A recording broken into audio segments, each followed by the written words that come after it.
doing today? Today's day 66 out of 75 hard. For today's quote, it is, "What lies behind you and what lies in front of you pales in comparison to what lies inside of you," by Ralph Waldo Emerson.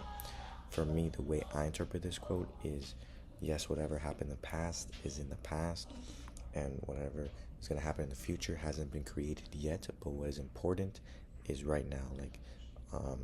Just what's happening right now.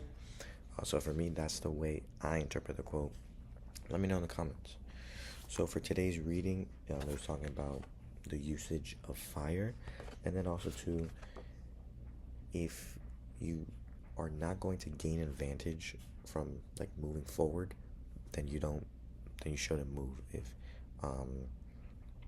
If you might as well just stay put and wait.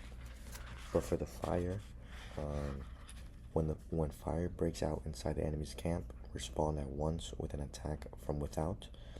If there is an outbreak of fire, but the enemy soldiers remain quiet, bide your time and do not attack. When the force of the flames has reached its height, follow it up with an attack if that is practicable.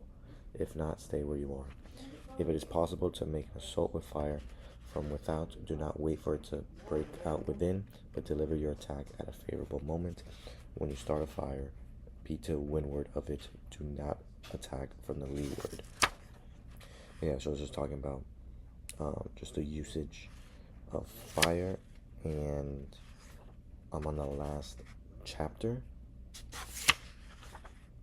which is the use of spies. But like I said, move not unless you see an advantage. Use not your troops unless there is something to be gained. Fight not unless the position is critical. So it's just if you see an advantage, move forward. If you don't, hey, stay put. You don't need to go anywhere. But I'm on the last chapter. I'm on page 268, and the last page of this book is 280. So tomorrow I will be finishing this book. Man, it's been a great book. I'll give you guys my review on it on the next video. But this week is my festival and my run. So this week my sleep is going to be shit.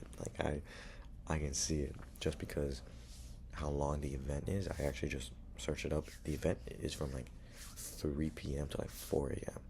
I don't know if I'm gonna stay out really that late. And then there's people who go to afters on Saturdays after that time. I don't plan to, honestly. That's just way too long. But we shall see. This is my first time going to this festival, so let's see. But very excited. Today I graded out the marathon prep, and let me tell you, that shit is devious.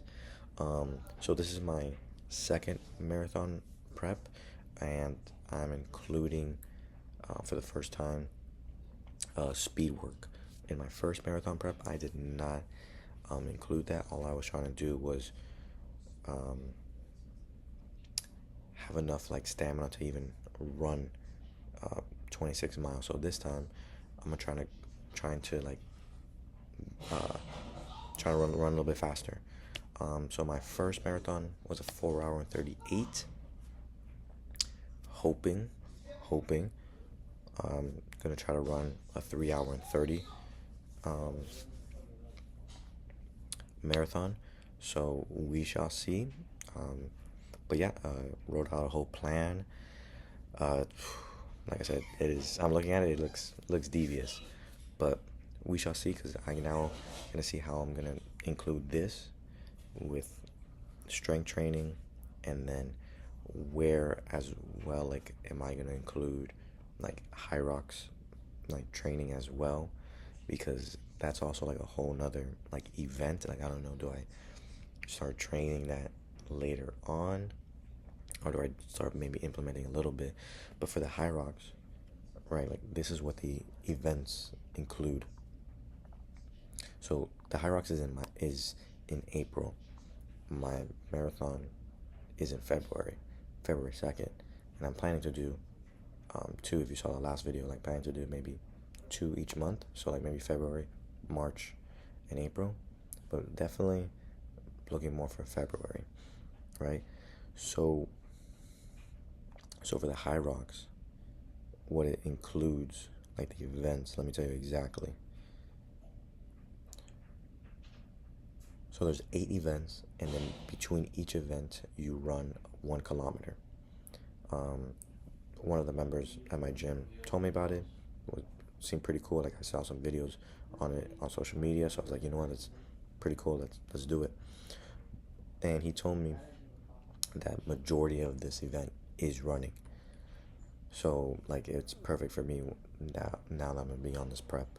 But so it's 8 events, all in order. So it's 1,000 meters of a ski rig, 50 meters of sled push. I think for the men it's like 334 pounds.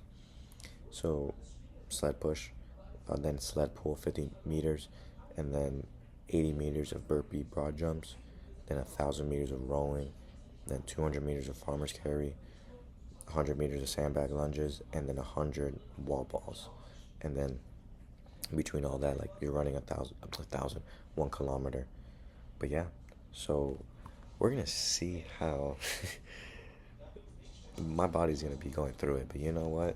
I'm here for it. Like, but definitely like planning to do this, like all this preparation, it is not going to work if I do not sleep, eat properly, and train properly. Like it's just like with training, just with intensity, but also making sure like I'm stretching before and after, having rest days, make sure my supplements is good, make sure I'm eating enough, just because like I'm gonna be running strength training and then even doing like high interval training. So you know what, like if the only way for me to like do this, like everything's got to be dialed in, and that's what I feel like with the 75 hard is giving me that momentum to do that. But yeah, so it's gonna be a busy weeks for me until April. So dude, we shall see. I'm here for it, man. But yeah, like I said, it's just not gonna work if I'm not like on top of it, though. You cannot build a brick wall without bricks. But yeah, tomorrow's my last midterm, so looking forward to it. And man, just bro, I honestly can't wait to start all this other training.